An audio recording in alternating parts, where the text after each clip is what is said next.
नाहीयेत, कारण उद्या तुमच्या घरातल्यावर कुणी अन्याय केला तर तुम्ही रस्त्यावर या.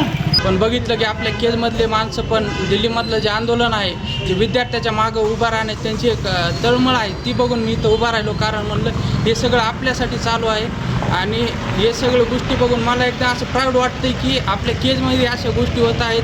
आपल्या केजमध्ये ही लोक जे सरकारचे काही असे घाण लावलेले आहे, जे स्टुडंटला काल मी बघितलं सगळं सोशल मीडियावर या गोष्टी आहेत.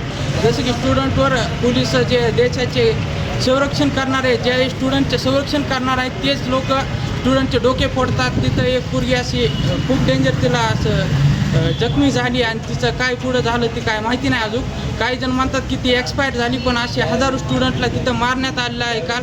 आणि हे बघून खूप जास्त म्हणजे मनातून राग येतो की बाय आता या देशात कसं राहायचं आम्ही आता एक कालच असा विचार आला की मी MSc कंप्लीट करून IELTS एक्झाम क्वालिफाय करून डायरेक्ट म्हणजे बाहेर जावं आणि तिथं PhD करून बाहेरच जाऊन बसावं. कारण या देशात इतक्या घाण घोष्टी होत आहेत. सरकार असं मोदीजी काय केलं, सरकारनं काय केलं, आपल्या देशाचे पंतप्रधान तिथं पार्लमेंटमध्ये आले आणि ते जे आपले एज्युकेशन मिनिस्टर आहेत त्यांना तर आता एज्युकेशन मिनिस्टर म्हणायचं सुद्धा घाण वाटतंय मला.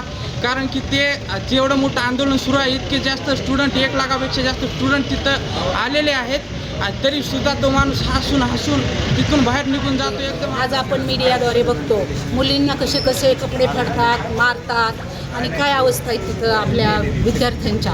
फार जीव घेण्यापर्यंत ते आलेले आहेत आणि त्यांना जर काही थोडीफार लाजलज्जा असेल तर त्यांनी राजीनामा द्यायलाच हवा.